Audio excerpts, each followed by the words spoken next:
Hi, so in this video I wanted to share a little more of a story time, and in this one I wanted to share how I got into candle magic. So basically candle magic is one of the really basic, well, it can become quite elaborate, but it's one of the few first workings that any newbies get introduced to, because it's elemental magic. It's working with one of the elements, which is fire, and basically it's something that you find all around you all the time.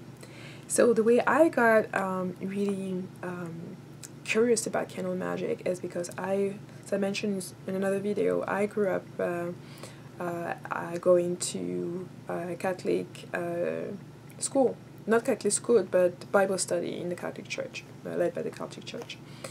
And I remember when I was growing up, we used to go to Catholic Mass, and I used to go there, and I used to always wonder, sometime at some point someone will say, our sister's sick, or someone in the congregation has a family member, a friend who's sick at the hospital, and what have you, and the priest will say, go get a candle and light it, and people will pray, and then you let that candle on the altar by the Virgin Mary or whatever statue was there. And I was just fascinated about that. And I used to come into, if you go to one of those really old cathedral, when I was living in Switzerland, there was a really old kind of building, and they had like all this different nice craft, and on the side you'll have the statue and all of the, like, so many different candles burning at the same time. And I used to be just fascinated by that. Just looking at the candle and the flame is really hypnotic, and really can put you in a meditative state. And as a little girl, I used to look at that, and I quite didn't understand, and I kept reading the Bible, and there was no explanation of why are we doing this, how it works. And and sometimes you will have the person come back and say, oh, my mother got out of the hospital, or whoever was sick got better and got out of the hospital. And I wouldn't, people would just say, oh, it's because we prayed, we helped the person, or God helped that person, but I had a lot of questions. I wanted to know how it worked. I wanted to know I wanted to get the missing link of why we were told to do that. And I remember asking the priest and one of the sisters, and they always, the answer I always got, no matter what I was asking, and believe me, I was asking a lot of questions, was always, that's how you're supposed to be doing it. You shouldn't be asking questions, you should just be doing what you're being told. And that was just the answer that will just send me off the edge. And I remember asking my parents and saying, like, what is it? What does it do? And they will have no clue, so they were not able to tell me either.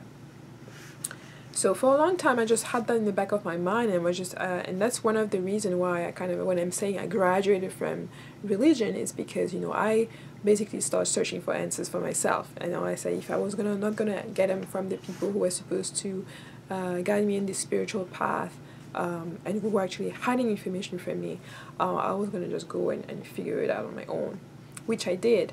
And this is how I started looking for books about candles. What are they made of? How are they made? Where they're coming from? Just to understand, like, why are they used in the church, and what is the link between that and the well-being of somebody, and the prayers and all that stuff. And so, that I behold, I find kind of basic candle magic books, and it made just so much sense. It made so much sense about charging and all that stuff. The book was just so simple and plain, that I wondered afterwards, like, did the priest know that there was this, what they were actually doing, and they just didn't want to tell the people in the congregation, because I guess they will realize that you could do that in the comfort of your own home. You could do that in your with your family, to protect your family, and to heal your family, even without having to go to the church necessarily. I think there's a lot of information that's not given to people, sometimes because they're not prepared, but also sometimes because by them not having this information, you can control them more easily.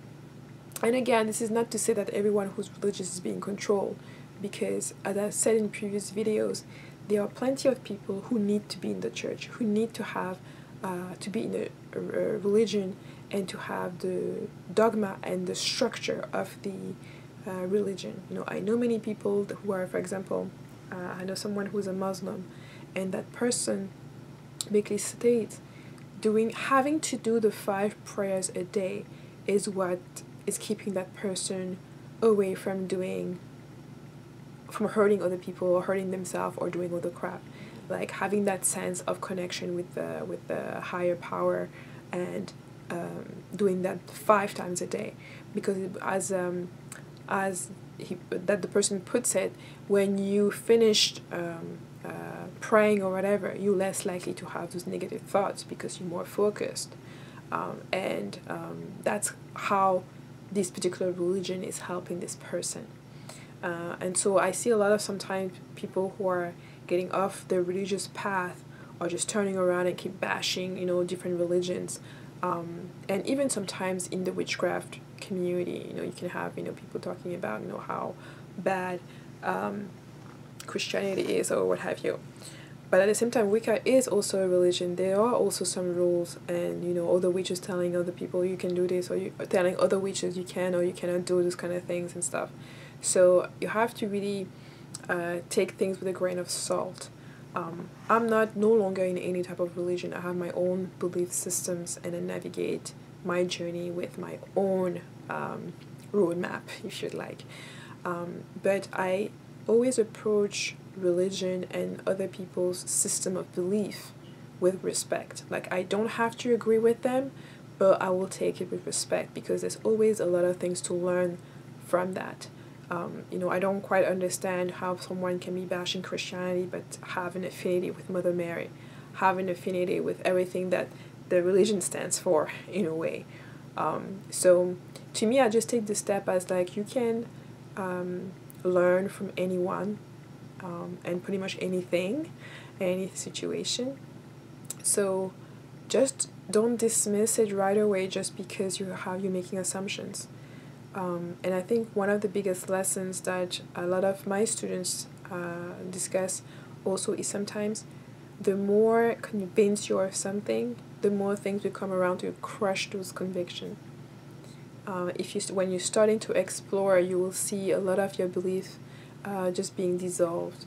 And this is why we are at this age where you have to basically challenge every belief you ever had in your life, to really see the end, to really see what is really going to serve you as an individual, as someone who's unique, as someone who has their own path.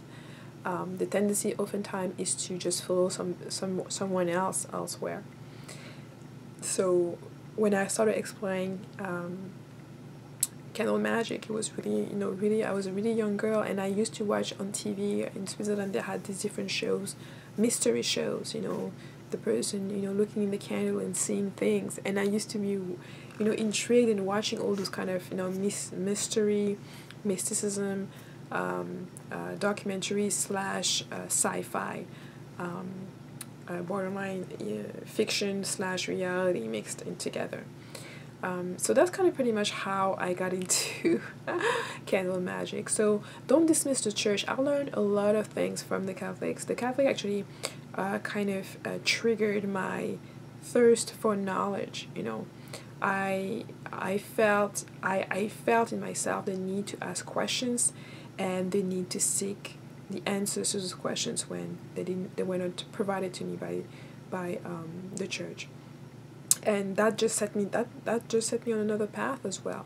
Through the Catholic Church, I got to really even go back and really search my roots, really go in deep and dig into different aspects of my own craft, of my own tradition. And it also led me to be curious about other things. There's a lot of things about the architecture of the Catholic churches, or of any church's period, that's really intriguing, that has a lot of different layers of energy to it. When you look at the gargoyles, when you look at different aspects of the stories that are being told about why certain sculpture were put at certain places. I had the opportunity to go to Hungary and Czech Republic, and we visited a number of churches there, a number of different sites, and I could literally feel the energy and the vibe of the statues, and as the stories were being said to me, I can actually relive it and be there with the people and everything. And it gave me a different perspective on the experience and the culture. And I think that's something that's kind of lacking in a lot of us, because sometimes you are so grounded into your belief that you miss the point of just experiencing what someone else is telling you. You miss the point of not of realizing that you don't have to agree, you don't have to do anything, or sometimes all you need to do is just observe. And it's a really important thing, especially when you're starting in the craft and when you're looking for your path, to have that ability to just be an observer, to observe how you react to certain situation, to certain information, to observe what feelings comes to you when certain stories are being told to you, when people are sharing certain beliefs. That definitely is going to give you pointers in terms of if it's something you want to explore deeper. And the last thing I leave, and this is kind of why I wanted to share the reason how I started into being interested into candle magic, is that allow yourself to be open to different aspects of the craft. Allow yourself, and never stop pursuing something that interests you because of someone else, because you've been told that this, because you've been told that by someone else. I think I've always followed wherever question I've had, and with the years I've even gone even more further. It's no longer just getting answers, it's exploring, even trying to manipulate the information, or the information or the energy around what I'm trying to explore, and to see if it could be completely broken down and shifted away. That's a little bit more advanced. That's when you start getting into alchemy, when you're actually realizing certain things that can be molded and shaped and shifted. And it may be difficult to grasp that. It's kind of like when I say some people worship deities, and other people have deities work for them. It's not the same concept. It's not the same type of relationship. Some people are working with deities. They are different level. They are different things. And to me, that possibility of exploring and moving throughout different levels, where you're worshipping a god or a deity, and then you're working with it, and then you having that entity work for you, do things for you. It's an interesting path to take, for the least.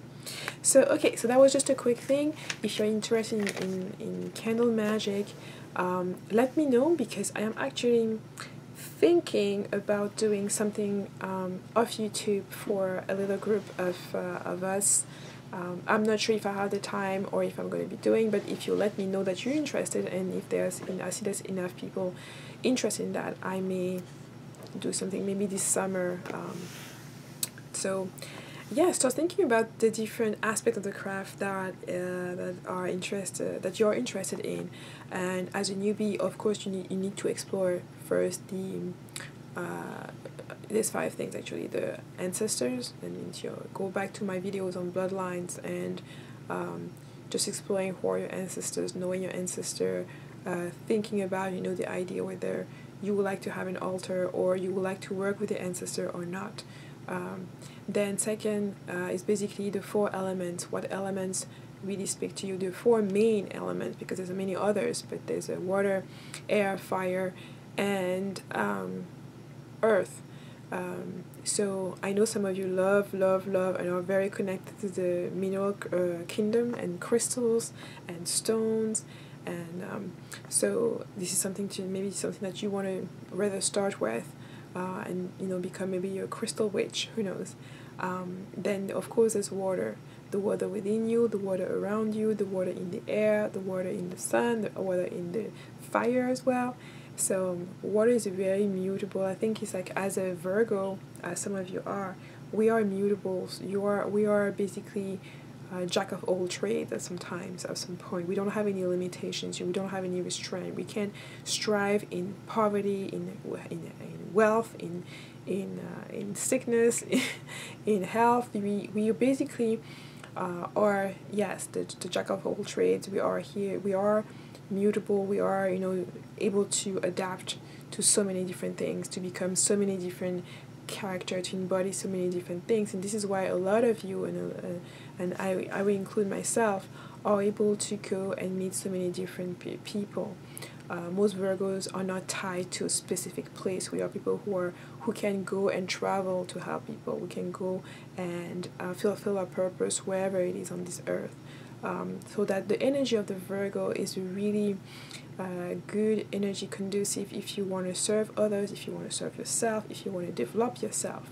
Virgo are very, yes, they're known to be perfectionists, but they're also known to be seekers of knowledge, teachers, and people who are never content with mediocrity. People who, no matter the situation, will always strive. And I think you can cultivate that aspect. Even if you're not a Virgo, you can cultivate that aspect to bring it out and develop it in yourself. So now I'm just going really way off, but it's really in terms of just like you thinking about what type of magic you want to get into when you want to get started. And obviously, candle magic is one of the things I often recommend to newbies, because it's going to be easier for you to work with. Any elemental magic basically is a good point to start. So as usual, make sure you send me your questions if you have any, and see you in my next video.